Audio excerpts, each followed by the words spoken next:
In preparation for sewing my hem and my lining to my jacket, there are things I need to do to the jacket just to neaten things up and secure a couple of places. So what you're seeing is the inside hem of my jacket.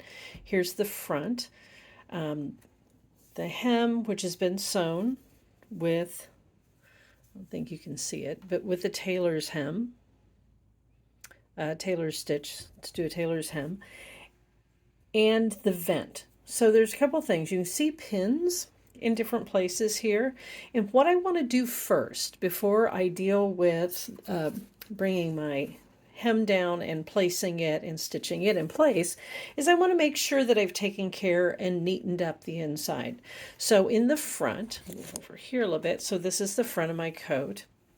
And remember that your lining stopped being stitched to the front facing about 6 inches up.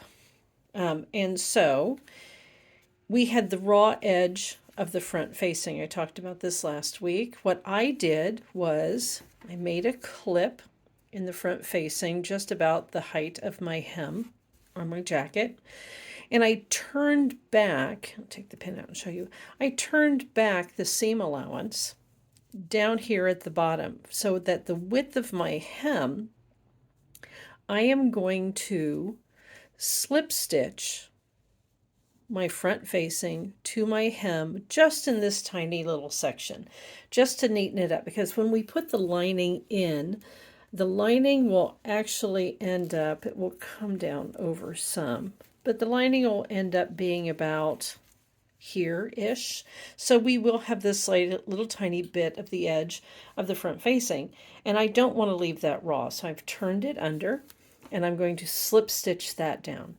The next part that I'm going to neaten up is my vent. So this is my underlap. So the front part makes an underlap, right?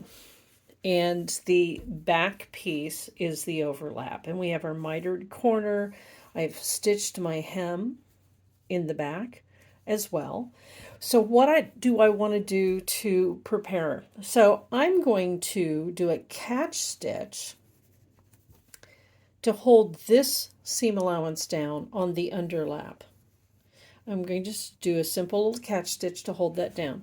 I'm then going to do the same thing on the facing part of the back. So this is the side of my vent, my back vent, and I'm going to do a very simple little catch stitch to hold this raw edge down as well. Even though this is going to be covered up by lining, I think it'll make everything secure. Now you want to take tiny little stitches because we don't want to see anything to the outside. And then the last thing I will do is I've stitched my vent at the top to the two pieces together, not to the jacket. Let me show you. So see, they're stitched together as per the instructions in your pattern guide. And what I want to do to the top of this, so it doesn't move around and wiggle, I'm going to catch stitch across the top of both of these vents to my jacket. Now, if your fabric is thin, make sure you're taking little itty bitty tiny stitches. You know, just a thread or two literally is all that you're catching in all of this catch stitching that you're doing.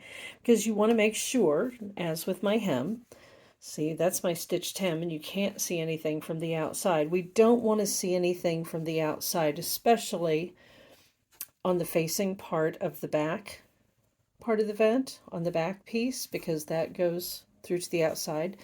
And that's what I'm going to do first. So I'm going to catch stitch the sides of the vent. I'm going to catch stitch the top of the vent, and I am going to slip stitch the bottom of my front facing to my hem. So this is all handwork, and once you do this, we'll be ready to prepare the lining and get the hem lining done.